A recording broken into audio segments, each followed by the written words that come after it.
বৃহস্পতিবার সকালে নির্বাচন কমিশন ভবনে কমিশনের আমন্ত্রণে মত বিনিময়ে বসেন আরএফইডির সদস্য সাংবাদিকরা।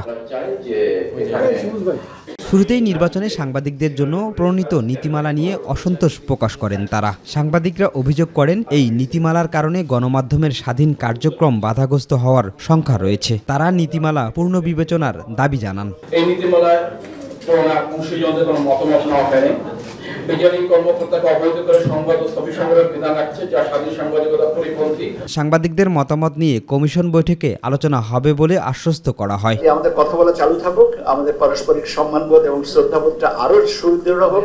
নির্বাচন কমিশনের প্রথম কাজ আস্থার সংকট দূর করা, আর গণমাধ্যম কর্মীদেরও আরও দায়িত্বশীল হওয়ার আহ্বান জানান ইসি আনোয়ারুল ইসলাম সরকার। আমাদের যে প্রস্তাব, এটা নির্বাচন কমিশন ওয়েলকাম করে, যেহেতু আমাদের সবার উদ্দেশ্য তো একটাই, যে একটা ভালো নির্বাচনের জন্য সবাই একসাথে কাজ করব। ওপেন স্পেসে নির্বাচন করার মতো মানসিকতা তৈরি করেন, মতামত তৈরি করেন।